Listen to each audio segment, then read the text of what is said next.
What about the Jets offense? The skill positions surrounding Wilson. So I think the Jets are doing a much better job of trying to fill the holes around Zach Wilson. Do I think it's great? I already mentioned no, not really. But you bring in Brees Hall. You drafted Brees Hall, who's supposed to be very good. I do expect him to be a good NFL running back. And you're pairing him with Michael Carter, Tevin Coleman. You have a little three-headed monster.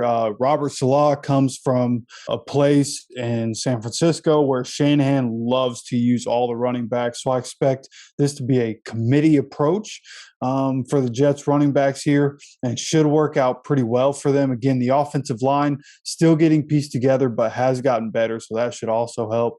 And then you talk about the wide receivers. Elijah Moore looked very good in his rookie year, but can he be that guy when people know he's going to be that guy? Corey Davis is an okay receiver in the NFL. We've seen him with the Titans before. The one that's going to be really interesting is Garrett Wilson, the rookie wide receiver coming out of Ohio State. We've seen a lot of these Ohio State wide receivers come in and make a big impact immediately. Michael Thomas for the Saints was the Offensive Player of the Year in his second or third season.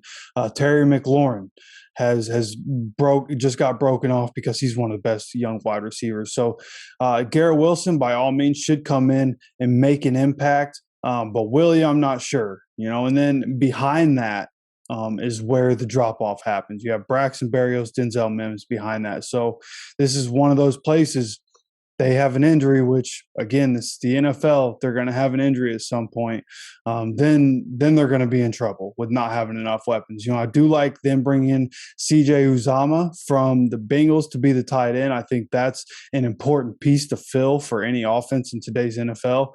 So I think having that will help.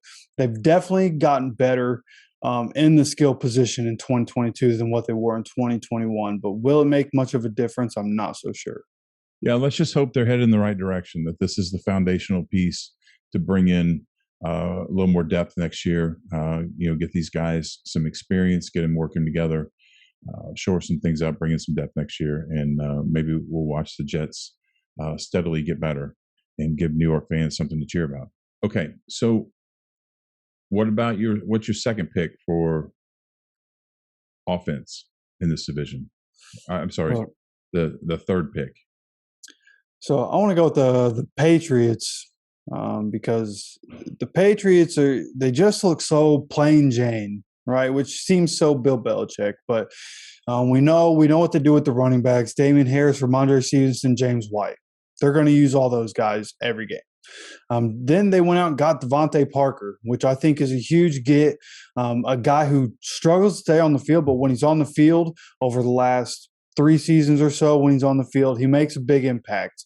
He's grown to be the kind of receiver that people thought he would when he came into the NFL. So I think that was a huge get for Mac Jones in his second season. Jacoby Myers looked fine last year. He had a nice year last year, finally scored a touchdown at some point last year. But then you have Kendrick Bourne and Nelson Aguilar, who are a couple speedsters, some slot guys that Bill Belichick used pretty well last year. I'm sure they'll find space for both those guys to be able to eat again this year. And then, of course, Hunter Henry and Jonnu Smith, that tight end. So, again, pretty plain Jane here. Not much has changed except for bringing in Devontae Parker. But I do think bringing in Devontae Parker and getting rid of N'Keal Harry, we will see that benefit the Patriots in real time. Okay. Well, I want to play devil's advocate with you real quick. The Patriots actually had 15th ranked offense last year, and they were ahead of the Colts as far as production. Interesting. Yeah. So what I do now, first of all, I don't want to overplay that. That's still halfway through. That's a mediocre numbers because it's not in the top 10 or even the top 5. And the Colts, a lot of their problems came down to Carson Wentz. You can't sustain a drive. You're not gaining yards. But I do think that's a little better than what it looks like they did, right? Because they're very quiet. We're so used to the Patriots offenses with Brady just, putting up huge numbers. And this is a different this is a different thing going on in New England. That it's kind of a quiet success kind of thing, and I just wanted to point that out a little bit. I still think, um, I still think they're probably. I agree with you. Offensive production is probably third in the AFC East. So, and I know that the Dolphins are probably second on your list, huh?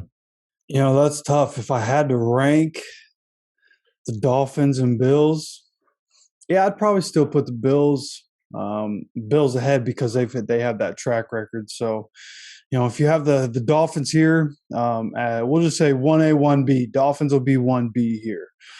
Because I really like what the Dolphins have done. They brought in a lot of guys this offseason. You bring in Chase Edmonds and Raheem Mostert, bring in Sony Michel to be with Myles Gaskin. Myles Gaskin has been fine, but now you have four running backs who could go to other NFL teams and be starters if they had to be.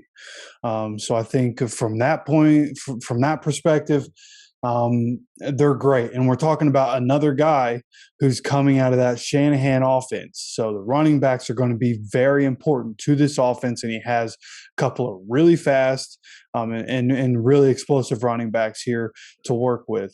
So I think they did a great job there. Obviously, you talk about receivers. Jalen Waddle in his rookie season really came into his own as the year went on.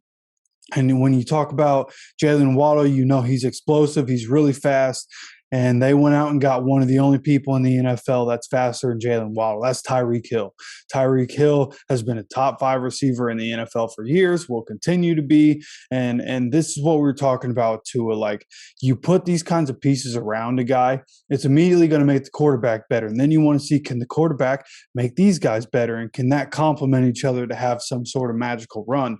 And if it's going to happen, this is the roster. I mean, this offense looks crazy because they also brought in Cedric Wilson, who nobody talks about because he was on the Cowboys behind CeeDee Lamb, Amari Cooper, Michael Gallup, who are all guys who could be Pro Bowlers year to year.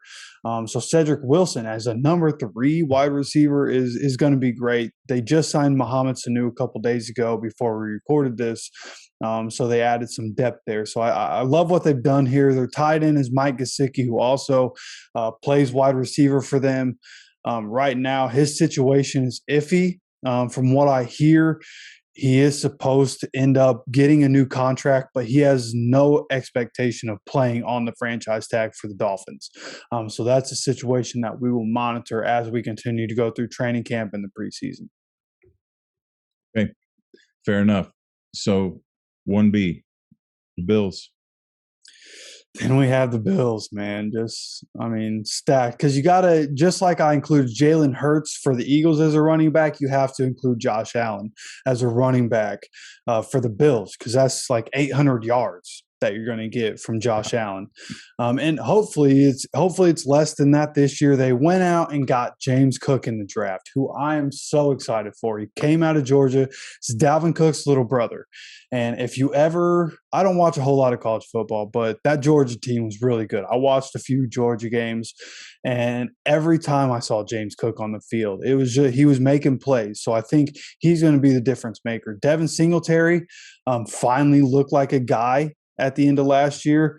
But I really think that it's going to be James Cook's job to lose at some point this year. We've seen Devin Singletary and Zach Moss not get the job done for a couple years. So I expect the 3 of these guys together, plus Duke Johnson in the back end, to take pressure off of Josh Allen. I feel like that has to be the message to these guys this year. Is you guys just need to do your job well enough so that we're not killing our quarterback on the way to the Super Bowl, And then when you are keeping Josh Allen upright, the guys that he's going to have to throw to are Stephon Diggs, top 5, top 10 receiver in the league, Gabriel Davis, who had I don't even know. You can't even call it a coming out party.